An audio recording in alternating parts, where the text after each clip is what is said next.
देखिए, JAC board class 11 physics में कल 20 जून टर्म 2 एग्जाम 2022 के लिए जैक बोर्ड द्वारा जारी फिजिक्स मॉडल सेट 2 का कंप्लीट वीडियो सॉल्यूशन को बिल्कुल सरल एवं आसान शब्दों में वीडियो के अंतिम तक बने रहिए, आपको पूरा क्लियर समझ में आएगा। चलिए वीडियो को शुरू करते हैं और फिजिक्स मॉडल सेट 2 को सॉल्व करते हैं। पहले हम लोग सेक्शन ए को देखेंगे। सेक्शन ए में 1 मार्क्स का क्वेश्चन रहेगा, जिसमें आपको कोई 5 प्रश्नों का ही जवाब देना है। पहला प्रश्न, क्वेश्चन नंबर 1 को समझिए। चंद्रमा पर वायुमंडल क्यों नहीं है? पहला प्रश्न 1 नंबर कहता है, चंद्रमा पर वायुमंडल क्यों नहीं है? उत्तर, चंद्रमा तल से पलायन वेग का मान 2.4 किलोमीटर पर सेकंड है। सभी गैसों से अणुओं का माध्य तापीय वेग 2.4 किलोमीटर पर सेकंड से अधिक है, अतः गैसें चंद्रमा पर न ठहर कर उसके वातावरण से ही पलायन कर जाती है। फलस्वरूप चंद्रमा पर वायुमंडल नहीं है। आगे देखिए सवाल नंबर 2, कैपिटल जी सार्वत्रिक गुरुत्वाकर्षण नियतांक का बीमीय सूत्र लिखिए। उत्तर, m के पावर में -1, l के पावर में 3 और t के पावर में -2, यानी m-1 l3 और t-2 बीमीय सूत्र होगा सार्वत्रिक गुरुत्वाकर्षण नियतांक कैपिटल जी का। आगे देखिए सवाल नंबर 3, स्टील और रबड़ में कौन सा अधिक प्रत्यास्थ है और क्यों? स्टील और रबड़ में से कौन सा अधिक इलास्टिक है और क्यों? आंसर, उत्तर, रबड़ और स्टील मतलब लोहा में स्टील अधिक प्रत्यास्थ है, स्टील अधिक इलास्टिक है। चूंकि स्टील का यंग प्रत्यास्थता गुणांक रबड़ की तुलना में अधिक होता है, इसी कारण से स्टील रबड़ की अपेक्षा अधिक प्रत्यास्थ, अधिक इलास्टिक होता है। आगे देखिए सवाल नंबर 4, क्वेश्चन नंबर 4 को समझिए। सयनता गुणांक को परिभाषित कीजिए। सयनता गुणांक क्या है समझिए। उत्तर, किसी द्रव का सयनता गुणांक उस सयन बल के बराबर होता है जो एकांग पृष्ठ क्षेत्रफल वाली द्रव की 2 परतों के बीच कार्य करती है। जब परतों के बीच वेग प्रवणता एकांक हो, इसे स्मॉल n से सूचित करते हैं, यानी कैपिटल F सयन बल सयनता बल बराबर small n into A into delta v by delta x, जहाँ f क्या है? सयनता बल है, स्मॉल n क्या है? सयनता गुणांक है, कैपिटल A क्या है? पृष्ठ का क्षेत्रफल है, और delta v by delta x क्या है? वेग प्रवणता है। ठीक है, जहाँ स्मॉल n एक नियतांक है जिसे द्रव का सयनता गुणांक कहते हैं। आगे देखिए सवाल नंबर 5, उस तापमान की गणना कीजिए जिसका अंकीय मान सेल्सियस और फ़ारेनहाइट पैमाने पर समान होता है। उस टेम्परेचर को कैलकुलेट करना है जिसका वैल्यू सेल्सियस और फ़ारेनहाइट पैमाने पर इक्वल होता है, बराबर होता है। तो देख लीजिए कैसे बनाए हैं। सूत्र का प्रयोग किए हैं, c/5 बराबर f-32/9। ठीक है, क्वेश्चन में बोल दिया है कि सेल्सियस और फ़ारेनहाइट पैमाना बराबर है, तो मान लेंगे c बराबर f बराबर x। ठीक है, और इसको x का वैल्यू c और f के स्थान पर रखकर सॉल्व करेंगे तो x का मान आएगा -40 डिग्री, यानी -40 डिग्री टेम्परेचर पर सेल्सियस और फ़ारेनहाइट तापमान बराबर होता है। आगे देखिए सवाल number 6, SHM simple harmonic motion, simple harmonic motion को क्रियान्वित करने वाले कण के वेग और विस्थापन के बीच कालांतर क्या होता है? क्या एंगल होता है? Answer, 90 degree, π/2 degree. आगे देखिए सवाल नंबर 7, अनुदैर्घ्य तरंग और अनुप्रस्थ तरंग के बीच एक अंतर लिखिए। समझिए अनुदैर्घ्य तरंग और अनुप्रस्थ तरंग में क्या अंतर होता है। आंसर, अनुदैर्घ्य तरंगों में कणों के कंपन करने की दिशा तरंग संचरण दिशा के समांतर होती है, जबकि अनुप्रस्थ तरंगों में कणों के कंपन करने की दिशा तरंग संचरण दिशा के लंबवत होती है। आगे देखिए सेक्शन बी में आ गए। सेक्शन बी में 3 मार्क्स का क्वेश्चन रहेगा, जिसमें आपको कोई 5 क्वेश्चन का ही जवाब देना है। देखिए पहला सवाल क्वेश्चन नंबर 8 को, सवाल नंबर 8 को समझिए। केपलर के ग्रह गति नियम क्या हैं? समझिए केपलर का ग्रह का गति नियम क्या है। उत्तर, केपलर ने ग्रहों के गति से संबंधित 3 नियम दिए हैं। पहला ए नंबर, कक्षाओं का नियम, यानी सभी ग्रह दीर्घ वृत्ताकार कक्षा में चक्कर लगाते हैं तथा सूर्य इस कक्षा के नाभिक पर यानी फोकस पर स्थित होता है। दूसरा यानी बी नंबर, क्षेत्रफल का नियम, ग्रह को सूर्य से जोड़ने वाली रेखा समान समय अंतराल में समान क्षेत्रफल तय करती है। आगे सी नंबर, आवर्तकाल का नियम, ग्रह द्वारा सूर्य की परिक्रमा के आवर्तकाल का वर्ग दीर्घ वृत्ताकार कक्षा की त्रिज्या के घन के समानुपाती होता है, अर्थात टी स्क्वायर समानुपाती आर क्यू। आगे देखिए सवाल नंबर 9। सवाल नंबर 9 का पहला ए नंबर देखिए, प्रतिबल को परिभाषित कीजिए। जानिए प्रतिबल क्या होता है। आंसर, किसी पिंड पर आरोपित प्रति इकाई क्षेत्रफल पर लगने वाले बल को प्रतिबल कहते हैं।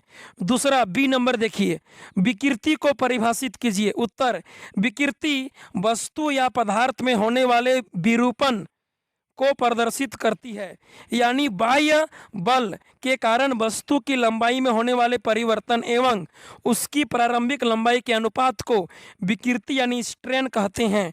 ठीक है, यानी विकृति बराबर होता है वस्तु की लंबाई में हुआ परिवर्तन बटे उसकी प्रारंभिक लंबाई। आगे देखिए सी नंबर सवाल 9 का सी समझिए, प्रत्यास्था और प्लास्टिकता के बीच अंतर स्पष्ट करें। समझिए इलास्टिसिटी और प्लास्टिकता में क्या अंतर है। आंसर, प्रत्यास्था यानी इलास्टिसिटी पदार्थों के उस गुण को कहते हैं जिसके कारण उस पर बाह्य विरूपक बल लगाने पर उसमें विकृति आती है, परंतु उस बल को हटाने पर वह पुनः अपनी मूल स्थिति में आ जाती है। जबकि ऐसी वस्तुएं जिन पर से विरूपक बल हटाए जाने पर वे अपने प्रारंभिक पूर्ण आकार या रूप में नहीं वापस लौटती है तथा सदैव के लिए विरूपित यानी बर्बाद हो जाती है, वे वस्तुएं पूर्णतः प्लास्टिक कहलाती है तथा इस गुण को प्लास्टिकता कहते हैं। जैसे रबड़, स्ट्रिंग इलास्टिक वस्तु है, ठीक है, और सभी प्लास्टिक की वस्तुएं प्लास्टिकता वस्तु है। आगे देखिए सवाल नंबर 10, क्वेश्चन नंबर 10 को समझिए। स्टोक का नियम क्या है? बीमीय विश्लेषण विधि द्वारा स्टोक के नियम को व्युत्पन्न कीजिए। समझिए स्टोक का नियम किसे कहते हैं और इसको हम लोग अभी बीमीय सूत्र की सहायता से बीमीय विश्लेषण विधि के द्वारा प्रूव करेंगे स्टोक के नियम को। आंसर, स्टोक के नियम के अनुसार जब कोई पिंड शयन माध्यम से गुजरती है तो उस पिंड पर तरल माध्यम के द्वारा शयन बल लगता है जो पिंड के वेग, गोल पिंड की त्रिज्या एवं माध्यम की शयनता गुणांक के समानुपाती होता है, अर्थात शयन बल कैपिटल F समानुपाती NRV, जहां स्मॉल n शयनता गुणांक है, स्मॉल r गोल पिंड की त्रिज्या है और स्मॉल v पिंड का वेग है। ठीक है, समानुपाती को हटाएंगे तो कांस्टेंट टर्म आएगा 6 पाई, यानी F बराबर 6 पाई इंटू NRV। चलिए इसको प्रूफ करते हैं बीमीय विधि से। प्रूफ को समझिए। माना F बराबर K इंटू N के पावर में A इंटू R के पावर में B इंटू V के पावर में C, जहां K बराबर 6 पाई और ABC N R तथा V का बीमीय घात है। उपरोक्त सभी भौतिक राशियों का बीमीय सूत्र लेने पर, सभी भौतिक राशि का बीमीय सूत्र ले लेंगे। 6 पाई तो कांस्टेंट राशि है तो 6 पाई का बीमीय सूत्र नहीं होगा। बाकी बल का जानते हैं MLT के पावर -2 होता है, स्मॉल एन सैनता गुणांक का होता है एम एल के पावर -1 टी के पावर में -1। उसके बाद स्मॉल आर त्रिज्या है जिसका सिर्फ एल होगा। उसके बाद स्मॉल भी वेग है जिसका एल टी के पावर में 1 होगा। सभी भौतिक राशि का बीमीय सूत्र को लेकर पावर को गुना करके दोनों तरफ तुलना करेंगे तो ए बराबर 1, बी बराबर 1 और सी बराबर 1 आ जाएगा हल करने के बाद। ठीक है, चलिए याद रखिएगा, ए बराबर 1 आ गया, बी बराबर 1 और सी बराबर 1 आ गया। अब इसको समीकरण 1 में पुट कर देंगे। ठीक है, तो आ जाएगा मेरा एफ बराबर के इंटू एन के पावर में 1, आर के पावर में 1, भी के पावर में 1, यानी हो जाएगा बराबर के इंटू एन आर भी। अतः एफ बराबर 6 पाई इंटू एन आर भी, जहाँ के बराबर 6 पाई है। प्रूव्ड हो गया। स्टोक का समीकरण बीमीय सूत्र से प्रूव्ड हो गया। अब आगे देखिए सवाल नंबर 11 को। सवाल नंबर 11 कहता है सरल लोलक का आवर्तकाल का व्यंजक व्युत्पन्न कीजिए। यानी सिंपल लोलक के लिए टाइम पीरियड मतलब आवर्तकाल का सूत्र यानी व्यंजक आपको प्राप्त करना है। पहले उत्तर में फिगर को समझिए और देखिए। फिगर में गोलक को थीटा कोण से विस्थापित यानी घुमाया गया है। चलिए आगे आवर्तकाल का सूत्र यानी व्यंजक को प्राप्त करते हैं। आंसर, माना गोलक को थीटा कोण से विस्थापित किया गया है, अतः प्रत्यानयन बल कैपिटल एफ है जिसका मान होगा एफ बराबर -mg साइन थीटा। समीकरण 1 हो गया। यहाँ पर जी का मान नेगेटिव में इसलिए लिए हैं क्योंकि जी नीचे के तरफ काम करता है। ठीक, दूसरा समीकरण एफ बराबर ma हम लोग पढ़े हैं बल बराबर द्रव्यमान गुना त्वरण होता है, यानी F बराबर ma। समीकरण 2 हो गया जहां a गोलक का त्वरण है। अब समीकरण 1 और 2 का तुलना करेंगे तो समीकरण 1 और 2 में देखते हैं बाएं साइड दोनों का F बराबर है तो दाएं साइड भी बराबर हो जाएगा, यानी -mg sine theta equal to ma। दोनों तरफ बाएं दाएं m कट जाएगा तो बचेगा स्मॉल a बराबर त्वरण बराबर -g साइन थीटा। चूंकि यहाँ थीटा का मान बहुत कम है इसलिए साइन थीटा को थीटा के बराबर लिख सकते हैं मैथ के रूल के अनुसार, यानी a बराबर हो जाएगा -g थीटा। हम जानते हैं कि थीटा बराबर x/l यानी कोण बराबर चाप बटे त्रिज्या होता है, तो थीटा बराबर x/l हो जाएगा जहां l गोलक का लंबाई है। ठीक है, इस थीटा का मान x/l को a वाला समीकरण में प्रूफ करेंगे यानी बैठा देंगे। ठीक है, तो हो जाएगा a बराबर -gx/l। ठीक है, थीटा का मान x/l को रख देंगे ऊपर का समीकरण a बराबर -g थीटा में, तो आ जाएगा a बराबर -gx/l। अब हम जानते हैं कि a बराबर होता है -ω² इंटू एक्स, उसको पुट कर देंगे तो हो जाएगा -ω² इंटू एक्स बराबर -gx/l जो पहले से है। माइनस माइनस दोनों तरफ कट जाएगा, एक्स एक्स दोनों तरफ कट जाएगा तो बचेगा ω² बराबर g/l। तो ओमेगा बराबर हो जाएगा रूट अंदर g/l। अतः सरल लोलक का आवर्तकाल का फॉर्मूला होता है t बराबर 2π/ω। t बराबर होता है 2π/ω। ठीक है, तो बराबर हो जाएगा 2π का मान पुट कर देंगे यानी 2π रूट अंदर g/l। तो t बराबर अंतिम में लिख सकते हैं 2π इंटू रूट अंदर l/g। प्रूव्ड हो गया। ठीक है, चलिए हम लोग का सरल लोलक का आवर्तकाल का सूत्र निकला t बराबर 2π इंटू रूट अंदर l/g। आगे देखिए सवाल नंबर 12, Cp का मान Cv से अधिक क्यों होता है? एक आदर्श गैस के लिए Cp minus Cv equal to R को सिद्ध करें। अतः स्थिर दाब पर मोलर ताप धारिता को Cp कहते हैं और स्थिर आयतन पर मोलर ताप क्षमता को Cv कहते हैं। जब किसी गैस को नियत आयतन पर गर्म किया जाता है तो गैस पर किए गए कार्य से निकाय की आंतरिक ऊर्जा बढ़ जाती है, जबकि स्थिर दाब पर जब किसी गैस को गर्म करते हैं तो दाब पर काबू पाने के लिए कार्य किया जाता है और निकाय की आंतरिक ऊर्जा में वृद्धि के साथ आयतन में विस्तार होता है, आयतन में वृद्धि होती है। इसीलिए यह कहा जा सकता है कि Cp Cv से बड़ा होता है। चलिए इसको प्रूव करते हैं। हम लोग अभी प्रूव करेंगे Cp minus Cv equal to R, यानी Cp का मान Cv से अधिक होता है। प्रूफ हम जानते हैं कि H बराबर U प्लस Pv होता है, समीकरण 1, एवं आदर्श गैस समीकरण होता है Pv बराबर nRT। Pv बराबर nRT आदर्श गैस समीकरण है, जिसको समीकरण 2 दे देंगे। यदि स्मॉल n 1 मोल हो तो Pv बराबर RT हो जाएगा। इस मान को समीकरण 1 में रख देंगे तो H बराबर U प्लस RT आ जाएगा। अब क्या करेंगे, T के सापेक्ष में दोनों तरफ डिफ्रेंशिएशन कर देंगे, तो dH by D T equal to D U by D T plus R into D T by D T 1 हो जाएगा। तो बचेगा dH by D T minus D U by D T equal to R। dH by D T को Cp कहते हैं और D U by D T को Cv कहते हैं, तो हो जाएगा Cp minus Cv equal to R। Proved हो गया हमारा इक्वेशन। आगे देखिए सवाल नंबर 13 को, सवाल नंबर 13 को समझिए। उष्मागतिकी का प्रथम नियम क्या है, समतापीय एवं रुद्धोष्म प्रक्रिया में इसके प्रयोग पर चर्चा करें। उत्तर, उष्मागतिकी का प्रथम नियम है Cp Cu से बड़ा होता है, यानी जब स्थिर आयतन पर किसी गैस को उष्मा देते हैं तो संपूर्ण उष्मा उसके ताप बढ़ाने में खर्च हो जाता है, परंतु जब स्थिर दाब पर कांस्टेंट प्रेशर पर किसी गैस को उष्मा देते हैं तो कुछ भाग आयतन बढ़ाने में खर्च होता है एवं बाकी भाग उसके ताप वृद्धि में खर्च होता है। अतः Cp Cu से बड़ा होता है।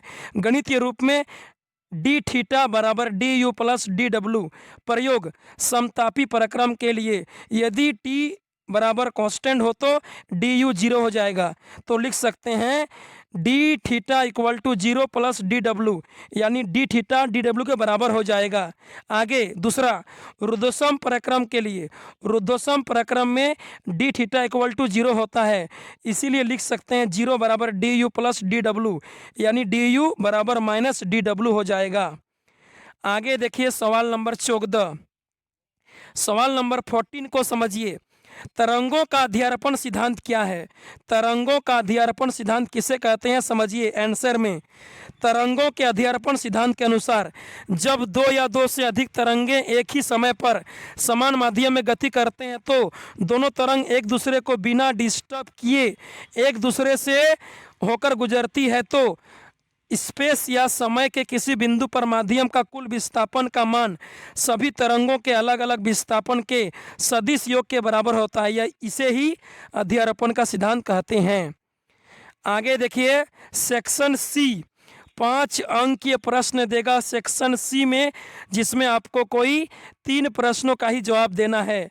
देखिए सवाल नंबर 15 को, एक विस्थापन तरंग को y बराबर 5 sine into 500t plus 50 Z द्वारा दर्शाया जाता है, तो निम्नलिखित का परिमाण निकालें, वैल्यू निकालें। पहला, तरंग की प्रवाह की दिशा।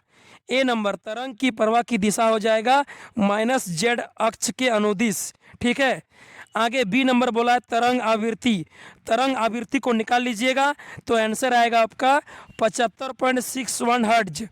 आगे सी नंबर तरंग दैर्घ्य, तरंग दैर्घ्य का आंसर आएगा आपका लैम्डा बराबर 0.125 मीटर। आगे डी नंबर तरंग गति यानी भी का मान आएगा 25,000 मीटर पर सेकेंड।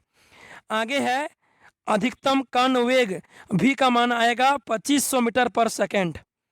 आगे देखिए सवाल नंबर 16, ए नंबर, धारा रेखीय प्रवाह को परिभाषित करें। धारा रेखीय प्रवाह क्या है समझिए। उत्तर, जब तरल के प्रवाह में किसी एक बिंदु पर तरल के सभी कणों का वेग समान हो और एक ही मार्ग से होकर गुजरते हैं तो इस प्रकार के प्रवाह को धारा रेखीय प्रवाह कहते हैं। आगे देखिए बी नंबर, द्रव्यमान के संरक्षण के आधार पर द्रव के प्रवाह के लिए निरंतरता का समीकरण प्राप्त करें। निरंतरता का समीकरण प्राप्त करना है आपको। देख लीजिए बढ़िया से इक्वेशन को हम प्राप्त कर दिए हैं, आप लोग बढ़िया से इसको देख लीजिएगा, ठीक है। देखिए आगे बढ़िया से देख लीजिए, ए भी इक्वल टू कांस्टेंट यानी नियत आ गया, ठीक है। चलिए आगे है सवाल नंबर 17, ए नंबर, गहराई के साथ जी यानी स्मॉल जी गुरुत्वीय त्वरण की भिन्नता पर चर्चा करें। देख लीजिए गहराई के साथ जी का मान घटता है। ठीक है, गहराई के साथ जी का मान घटता है, कम होता है। आगे देखिए बी नंबर, ऊंचाई के साथ स्मॉल जी गुरुत्वीय त्वरण की भिन्नता पर चर्चा करें। ठीक है, ऊंचाई के साथ भी स्मॉल जी का मान घटता है। ठीक है, चलिए बढ़िया से देख लीजिए। देखिए आगे बढ़ते हैं सवाल नंबर 19 में। सवाल नंबर 19 को समझिए। तापीय प्रसार या ऊष्मीय प्रसार क्या है? विभिन्न प्रकार के तापीय प्रसार का वर्णन करना है। ठीक है, तापीय या ऊष्मीय प्रसार क्या है? विभिन्न प्रकार के तापीय या ऊष्मीय प्रसार का वर्णन करना है। जब किसी द्रव्य को उष्मा दिया जाता है तो वह फैल जाता है, इसी घटना को तापीय या ऊष्मीय प्रसार कहते हैं। ठीक है, गैस का तापीय प्रसार सबसे अधिक होता है, यानी गैस जल्दी फैलता है। ठीक है, ठोस का तापीय प्रसार सबसे कम होता है, क्योंकि इसमें अणुओं के बीच मजबूत आकर्षण बल होता है, इसलिए ठोस जल्दी नहीं फैलता है, प्रसार जल्दी नहीं होता है। मतलब ठोस का तापीय या ऊष्मीय प्रसार सबसे कम होगा, उससे अधिक द्रव का होगा और सबसे अधिक गैस का होगा। आगे देखिए पहला वाला, ठोसों में तापीय प्रसार या ऊष्मीय प्रसार देख लीजिए। ठोस में देखिए तापीय या ऊष्मीय प्रसार, बढ़िया से देखिए। आगे बढ़ेंगे हम लोग। ठीक है, चलिए आगे है 2 नंबर, क्षेत्रीय प्रसार। क्षेत्रफल का प्रसार को समझिए। देखिए आगे और एक है आयतन प्रसार। देखिए आयतन प्रसार को समझिए। ठीक है, चलिए सवाल नंबर 19 भी कंप्लीट हो गया, यानी हम लोग का फिजिक्स मॉडल सेट 2 का कंप्लीट वीडियो सॉल्यूशन देख लिए और समझ में आ गया और कंप्लीट भी हो गया। अब मिलेंगे मॉडल सेट 3 में, तब तक के लिए बाय बाय, थैंक यू।